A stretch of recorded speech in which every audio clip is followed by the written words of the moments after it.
two reasons why the black community is disorganized. And I want you to pay close attention to these two videos. They're very short, but listen to the disorganization of our minds and how it comes out of our mouth as differentiating between an African from Africa and an African that's in America. Now, we know, and everybody should know, there's only one human race. We've been through this with Europeans, Asians, Latinos, and everybody else. Now we got to go through the same thing in Africa. Then I'm going to tell you about an experience I had in the military and why I know false narrative. And sometimes we say things which we may not mean no harm, but you harm us anyway because we don't know what Africans in Africa has been through, and they certainly don't know what we've been through here. And sometimes you have to understand, sometimes the reason why we are here is because of some Africans. I didn't think of myself as black when I was in Nigeria. So we identify on the basis of ethnicity and religion, but not race, because we don't need to. And when I went to the US, it was a very strange thing, because it's one thing to know intellectually that there's race in America, and I had seen Roots and that sort of thing. But it's quite another to sit in a class and the professor comes in and he has a pile of papers. It's the first essay we've written for the class. And he says, this is the best essay and I want to know who wrote it. And he calls my name. And I raised my hand, and on his face I saw surprise. And it was a very small, fleeting moment. But it was a moment where I realized that for him, it was surprising that a black person had written the best essay. America is a world in which black people don't do the best things. Black people are not expected to do the best things. And I remember finding it quite silly, because I'd come from Nigeria and I thought, surely he knows Nigerians are all brilliant. That's really a beautiful story. But surely you know that all black people are brilliant, okay? And one of the things that I know is that a lot of times we don't intentionally want to go out and hurt people. And hurt people hurt people.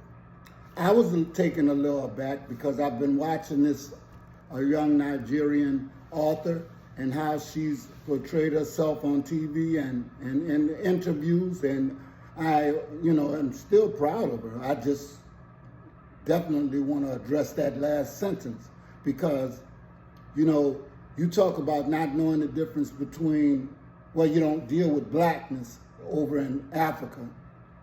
Well, it seems like the Ivory Coast deals with it. It may not trickle down to Nigeria, but I had a black man, an African guy named Enoch Sarbine, and we was serving in the military. And every year they test you. And I'm not talking about any kind of medical test. I'm talking about physical tests and mental tests. And, there was some hatred there. I didn't pay attention to it when I first got it, and I noticed little subtle differences, but until we actually start talking, I realized that what came into question was our mental thinking ability. And one thing about Americans, black Americans especially, we do not do our best sometimes because we've been taught that way. We've been conditioned that way. We really have, and we don't even know it. But when I know for myself, when I applied myself, because consistently, physically and mentally, when they tested me, I was always at the top of the class. And it wasn't a class, really. It was our job department. And we were in administration.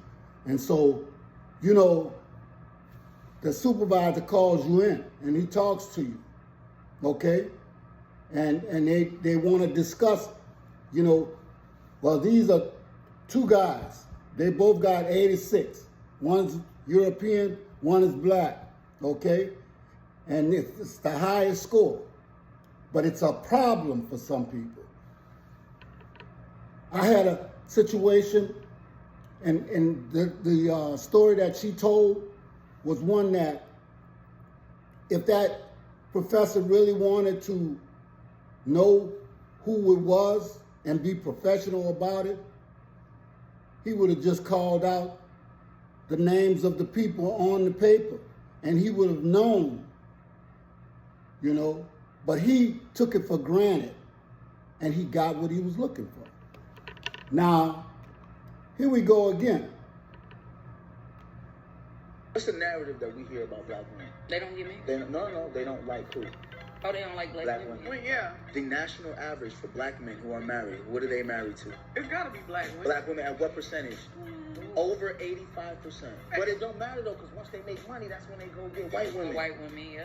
The national average for making over $200,000, black men, right? How many of those men are married to black women? I give him about a cool 95%. 95. I believe it. I do believe it. And then when you hear the horror stories, we got to talk about Scottie Pippen. Girl. Lex has a good point though, because they'll show the Scottie Pippen, right? And they'll say, look, this is how black men behave. Yeah. But that's not the fact. Destroying the black family has been on the forefront of the mind of the people who created this country. How do you destroy the black wealth in this country? Yeah. Destroy the black family. Make black... I want you to hear this guy, and I want you to understand that the fabricated news media, or let's say TV, and all the networks give you fabricated information that you take to the bank. This guy is telling you that black men overwhelmingly love their black women, but sometimes we fall apart. And we fall apart because somebody gets in your head, your family, your community, so that they can split you up. Black women think that black men don't love them.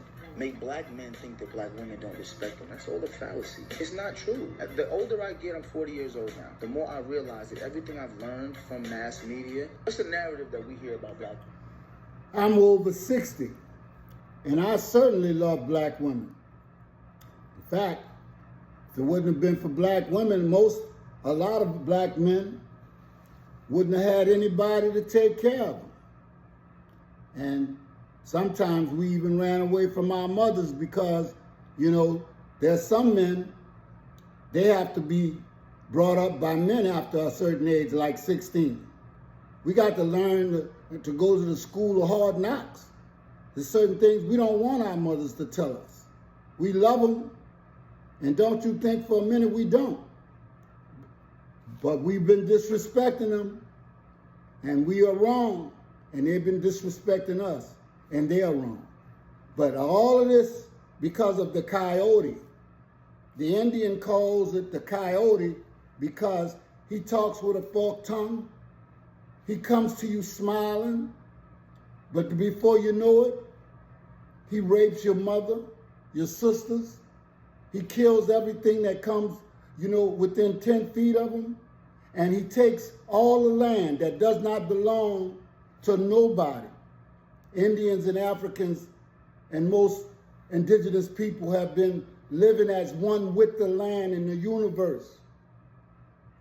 They have made it so that you think that intelligence is synonymous with Europeanism, and it is not. It's not even synonymous with Africanism. You understand? Because all human beings come from us.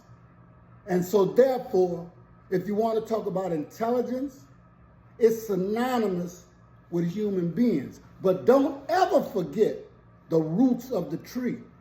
And that's what most people have done. And I don't care if you're from Africa, Brazil, or wherever. There is no one group of people that's supposed to be, that associates themselves with being the smartest. You might dedicate yourself more to your work. You know, you came up in a different living environment. That's it.